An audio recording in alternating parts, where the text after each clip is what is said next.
Всем привет! Меня зовут Василиса Дованкова, и это новости за последние 72 часа. В этом выпуске вы узнаете о измене Моргенштерна, о том, почему Коля Соболев забил стрелку Эрику Давидычу и о том, почему школьникам запретили говорить о Насте Усеевой. Погнали!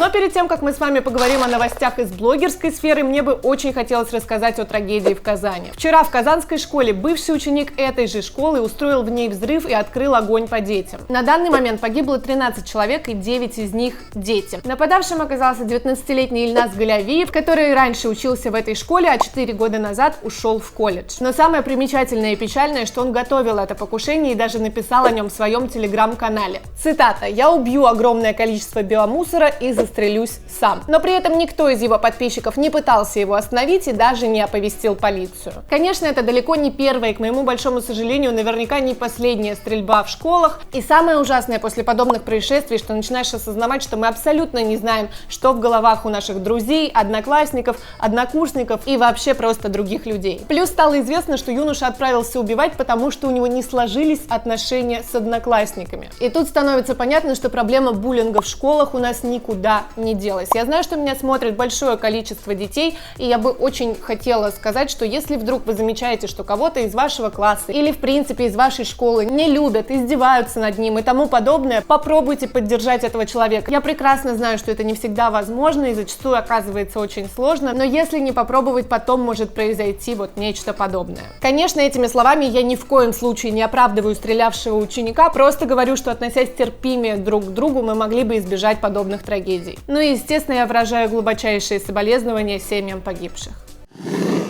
Сложно, но перейдем к новостям менее печальным. Моргенштерна спалили на измене. Об этом заявила эскортница, с которой он якобы переспал в январе 2021 года. Недавно во многих телеграм-каналах появилось очень откровенное видео, на которых Моргенштерн запечатлен с какой-то женщиной явно легкого поведения, и занимаются они, вы сами поняли, чем.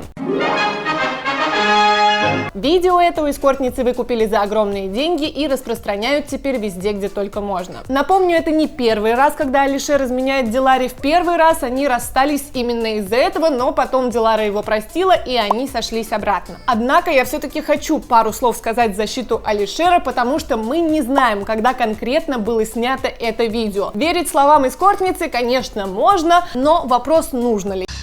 Тут надо подумать. Я не исключаю тот вариант, что это видео было снято, например, когда Морген с Диларой не были вместе, а на свет выплыло только теперь. Я думаю, что только Дилара может понять, когда действительно оно было снято, потому что можно, например, посмотреть, какая там сережка сверкает у Алишера, и она знает, например, что он носил ее только 2 года назад, а сейчас не носит, или наоборот поймет, что это недавно купленные сережки, и, соответственно, он действительно ей изменил. Можно также понять по прическе, которая на видео, но, опять-таки, повторюсь, я думаю, это может понять только Дилара, которая, конечно, знает его лучше всех нас. Мне хочется верить, что это видео все-таки было снято, когда ребята не были вместе, потому что на самом деле я импонирую Алишеру и Диларе, мне нравятся их отношения. Я знаю, что Алишер ведет себя на камеру гораздо эпатажнее, чем он есть на самом деле в жизни, да и Дилара хорошая девочка, но, в общем, прям очень-очень честно хочу верить, что он на самом деле ей не изменял. А вы напишите мне, пожалуйста, в комментариях, какое мнение на этот счет у вас. Андрей Петров высмеял Ольгу Бузову. Самый крашеный молодой человек, если можно так сказать, нашего инстаграма Андрей Петров атаковал Олю Бузову, которая только недавно вышла из больницы. Что произошло? На 9 мая Оля сняла себя на видео, где она стоит рядом с телевизором, а по телевизору идет минута молчания в честь погибших во Второй мировой войне. То есть вы понимаете, да, как выглядит это видео? Она стоит, снимает себя, опустив голову, и держит эту самую минуту молчания. На что Андрей Петров снял такое же видео, где с насмешкой пародирует ее. На мой взгляд, в этой истории нету правых, ну потому что, с одной стороны, согласитесь, снимать, как ты молчишь, минуту молчания в сторис достаточно странно, если не сказать очень странно. Девочки, я в шоке. Вообще, вот, когда это все закончится, уже не знаю. С другой стороны, увидел ты это видео у Оли, да, снимать такое действительно очень спорное решение. Но просто пройди мимо. На мой взгляд, минута молчания — это то, над чем вообще, никак нельзя шутить, даже если ты шутишь как бы не над ней, а над девушкой, которая это снимает. В общем, как вы поняли, я считаю, что и Оля, и Андрей исполнили какую-то лютую дичь, поэтому мне интересно почитать в комментариях, на чьей стороне в этом конфликте вы.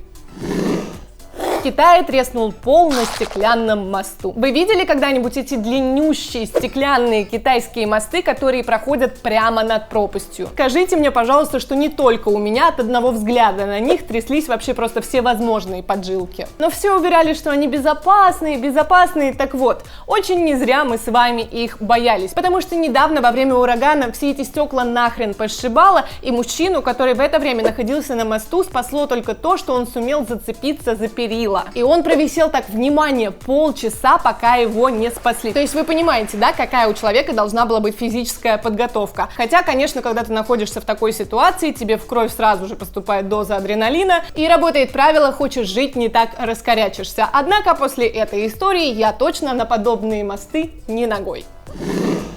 Недавно по пабликам разлетелось видео, где участница Dream Team House Лиана исполняет кавер на песню Arcade. И надо сказать, как исполняет, так что создается ощущение, будто сотни маленьких феечек просто ласкают тебе ушки. Комментаторы же разделились на две части. На тех, которые восхищаются голосом Лианы, естественно, и на тех, кто не верит, что это действительно ее голос. На самом деле я не согласна, но понимаю тех, кто не верит, что голос действительно ее. Объясню почему. Как вот вы думаете, продюсеры Dream Team House выбирают тех, кому записывать треки? Миша, все переписываем, у тебя скучное лицо, тебе никто денег не даст. А происходит это именно так, все зависит от продюсеров. И они такие, ты плохо читаешь рэп и еще хуже поешь, получай трек, записываем тебе трек. А ты классно поешь, попадаешь во все ноты и вообще тебя безумно приятно слушать. Нет, пожалуй, тебе трек мы не запишем. Ну то есть, если уж совсем грубо говорить, что вообще происходит в головах у этих людей?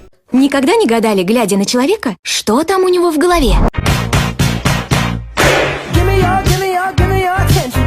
В общем, я решила не гадать и прямо сейчас позвонить Лиане по видеосвязи, чтобы она смогла спеть нам кусочек какого-нибудь трека. Лиана, привет! Могла бы ты, пожалуйста, для моих подписчиков спеть отрывочек какого-нибудь трека, потому что есть неверующие, которые думают, что это, возможно, не твой голос на видео. Привет, Василиса, спасибо, что пригласила на свой прямой эфир. Да, это правда пою я, и я сейчас попробую опять со своим охрипшим голосом напеть это, ну, поехали, короче. Small town boy in a big arcade. I got no ticket to a losing game now. Вау, я надеюсь, теперь Лиане все-таки запишут трек, и ее голос не пропадет зря, а я обещаю, что точно поддержу ее на всех платформах, потому что я реально искренне восхищаюсь людьми, которые классно поют. Николай Соболев вызвал Эрика Давидыча на разговор. Давидыч упорно держит репутацию лицемерного скандалиста. Недавно я вам рассказывала, что он поссорился с Мишей Литвиным, но на этом мастер 2000 приседаний не останавливается. В прошлом борец с коррупцией. Его не взяли в ФСБ из-за плоскостопия. В этот раз он назвал, прости господи, голимым чертом Колю Соболева. Передайте Соболю, что он голимый черт. История в том, что пока Эрик был в тюрьме, Коля его всячески поддерживал, за что, собственно, Эрик после выхода из тюрьмы выразил ему респект. Они были дружбанами, братками и все такое. Но теперь почему-то в каждом интервью Давидыч называет Колю голимым чертом, лицемером, личинкой нового времени и подобными странными названиями. Также Эрик рассказывает, что он по всей Москве ищет Колю, но никак не может найти, чтобы поговорить с ним по-мужски. Мне кажется, абсолютно все тут понимают, что если бы Давидыч действительно хотел найти Колю, он бы его нашел, поэтому в общем-то, Соболев не растерялся и сам вызвал Эрика на разговор. Мы с тобой можем встретиться абсолютно где угодно. Хоть в парке Горького, хоть на Смотровой площади, хоть в тачке Димы Гордея. Лично мне очень интересно посмотреть, что из этого выйдет, встретятся ли они вообще и будет ли, конечно, махач. Думаю, мы это скоро узнаем. Настя Ивлеева и Джарахов идут на дно. А заодно они прихватили с собой Даню Милохина, Пара Патронов и Юлю Гаврилину. И нет, я говорю не о том, что они опустились в рейтингах ниже Плинтуса, они просто едут в тур по маленьким городам России и в том числе недавно были в городе Дно. 6 утра и мы на дне. О котором я, кстати, впервые услышала именно благодаря ним. Раньше Ивлеева призналась, что запускает цикл выпусков о самых трэшовых городах России. На мой взгляд, формулировка «трэшовый город России» достаточно неприятная и грубая, но это Настин фирменный стиль. Также она сказала, что это будет угар, а будет это шоу лучше или хуже ее предыдущих, мы совсем скоро с вами узнаем. Пока непонятно, что в нем будет происходить, но понятно, что поездив по российским глубинкам, действительно можно найти себе приключений на одно место. У запутавшегося в количестве своих женщин Егора Крида разбито сердце. Он выпустил депрессивное видео, в котором сказал своим подписчикам, что у него не осталось чувств, и ему плевать, кого он теряет, а кого находит. Я полностью измотал себя. Сейчас у меня нет никаких чувств. Подписчики, естественно, сразу связали это с Валей Карнавал, но мне кажется, тут проблема немного в другом. Если бы Егор был чуть-чуть попостояннее, не прыгал все время от одной девушки к другой, возможно, сердце у него сейчас разбито не было бы. Ну а комментаторы просят Крида не жевать сопли, собраться и поговорить с Валей по-мужски. Однако способность Егора разговаривать по-мужски лично у меня вызывает некоторые сомнения. Тезка Крида и участник любовного треугольника Егор и Валя, Егор Шип, намекнул, что у него есть новая возлюбленная. Он выложил фотографию, где держится за руки с неизвестной девушкой и подписал ее «Вместе навсегда». Я, конечно, немножко скептически отношусь к этим 16-летним «Вместе навсегда». Сразу всплывает в памяти мем, где декада равно 10 лет, 100-летка равно 100 лет, вместе навсегда равно 2 недели. Но, конечно, я не исключаю того, что ребята действительно, возможно, проживут вместе долгую и счастливую жизнь. Сенсационная новость про задетые чувства учителей из родной школы Насти Усеевой. Оказалось, что кумиром школьников той школы, в которой училась Настя Усеева, является, кто бы мог подумать, именно Настя Усеева. В принципе, логично. Звучит очень логично, не правда ли? Однако местные учителя решили иначе. Они заявили ученикам, что если те еще раз напомянут Настю Усееву в своих сочинениях, то все получат двойки. Профессионализм, ау, где ты? Тебя очень не хватает в одной новосибирской школе. Ясно. Пошел я на...